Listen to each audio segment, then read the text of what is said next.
previous video of the chapter body movements, we were discussing about the various types of joints. And we had also read about the function of skeletal system. Now we learn about the various parts of skeletal system in detail. So first part is the skull. Skull का दो main part होता है, cranium और facial bones. Cranium ये ऊपर वाला हिस्सा को बोलते हैं. ये मेनली काम करता है ब्रेन को प्रोटेक्ट करने का, क्योंकि ब्रेन बहुत सॉफ्ट है. The bones of the cranium are flat and are held firmly in a zipper-like manner. मतलब एकदम एक दूसरे से लॉक्ड किया हुआ है. ऊपर में फ्लैट बोन्स है और ये नीचे के बोन्स को फेशियल बोन्स बोलते हैं, जिसमें से दो पार्ट है, अपर जॉ और लोअर जॉ.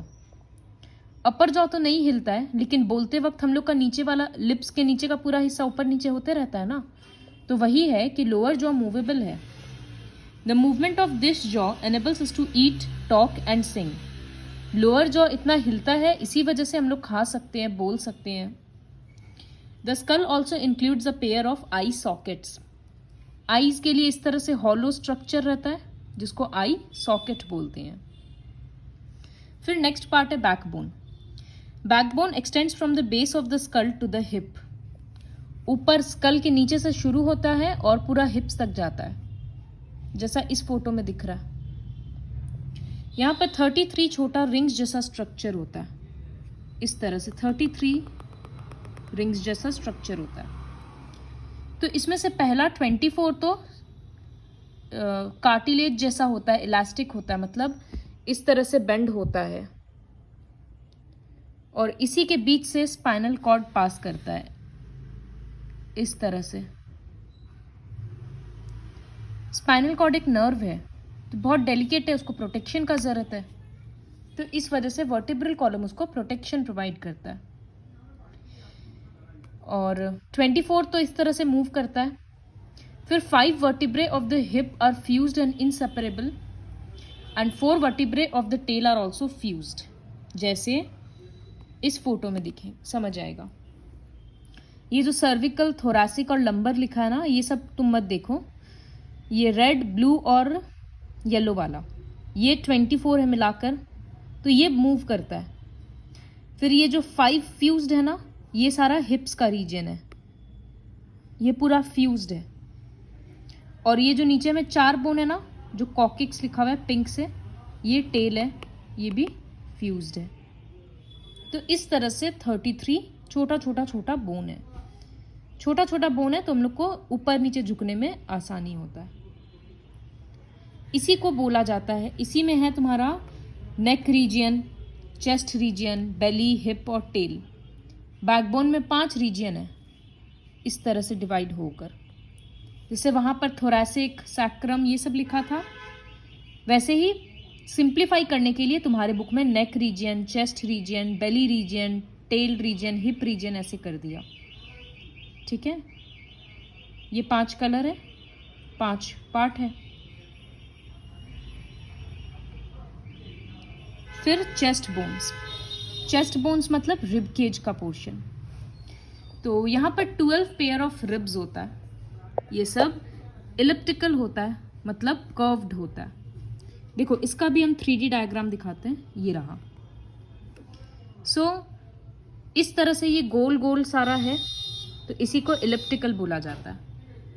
किस तरह से जुड़ा हुआ है ये, पीछे से देखो वर्टिब्रल कॉलम है ये वाला, तो सारा रिब्स, एक एक रिब्स हो गया, सारा रिब्स पीछे से जुड़ा हुआ है वर्टिब्रल कॉलम से, और सामने ये छोटा वाला बोन से जुड़ा हुआ है. इस छोटे वाले बोन को बोलते हैं ब्रेस्ट बोन. तो सारा ribs, all the ribs are joint to the vertebral column at the back and to the breastbone at the front. लेकिन लास्ट का 2 पेयर ऑफ रिब्स है, ये देखो यहाँ तक पहुँच नहीं पा रहा, ये खाली पीछे से जुड़ा हुआ है, सामने से नहीं. तो इसको बोला जाता है फ्लोटिंग रिब्स. वाई?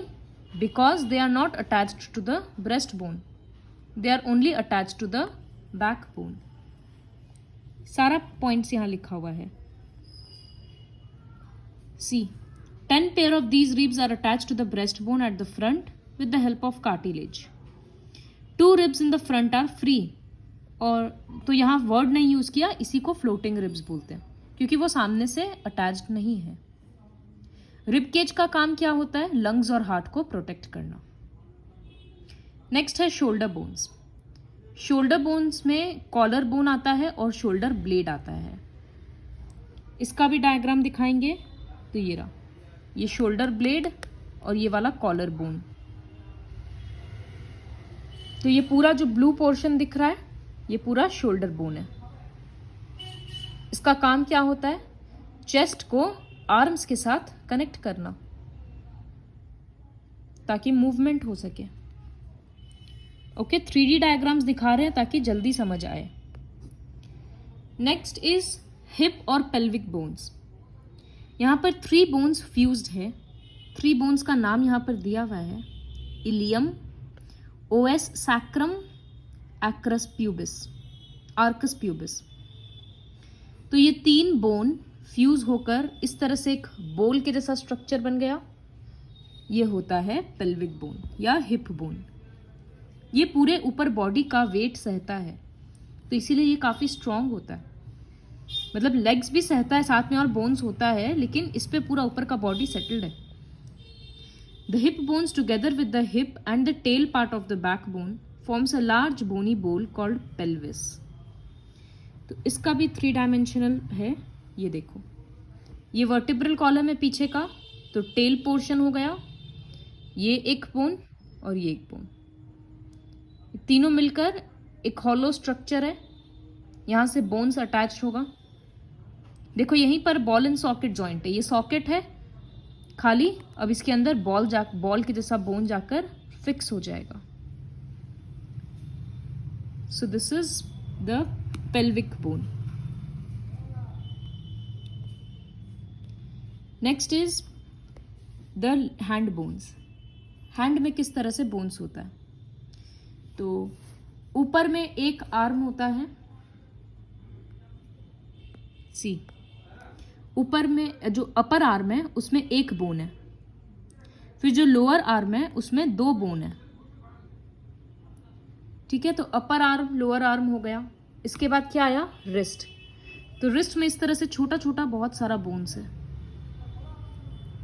रिस्ट हो गया, उसके बाद ये वाला पोर्शन आया, ये वाला, तो यहां पर इस तरह से ये 5 बोन है, 1 2 3 4 5। इसके बाद ये हो गया, तो ये फिंगर्स आया, सब में 3 3 है ना, तो हर ये 5 बोन के बाद, लंबा लंबा 5 बोन के बाद 3 छोटा छोटा बोन्स है। छोटा छोटा होने से क्या हुआ? ये हर छोटे छोटे एंगल पे बेंड हो सकता है। So this is the basic structure of the hand bones. Hand bones इसी तरह का होता है। देखो यहाँ लिखा है कि अपर आर्म में एक लंबा बोन है, फिर 4 आर्म कंसिस्ट, 4 मतलब ये नीचे वाला पोर्शन, यहाँ पर 2 बोन है, फिर ये जो पाल्म है, हथेली, इसमें 5 लंबा बोन है, और उसके बाद फिंगर्स आता है, हर एक फिंगर में 3 बोन है। तो ये हो गया स्ट्रक्चर। इसके बाद लेग्स। तो लेग्स देखो, ये पेल्विस है, मतलब जो अभी हम लोग पढ़ के आए थे पेल्विक रीजन पूरा। उसके बाद ये बोन है फीमर, ये बॉडी का सबसे लॉन्गेस्ट और सबसे स्ट्रॉन्गेस्ट बोन है। तो ये बोन पूरे बॉडी का वेट सहता है, इसीलिए इतना स्ट्रॉन्ग होता है। तो फीमर एक बोन हुआ। जैसे हाथ में ऊपर में एक बोन था, वैसे थाइस में भी एक बोन होता है।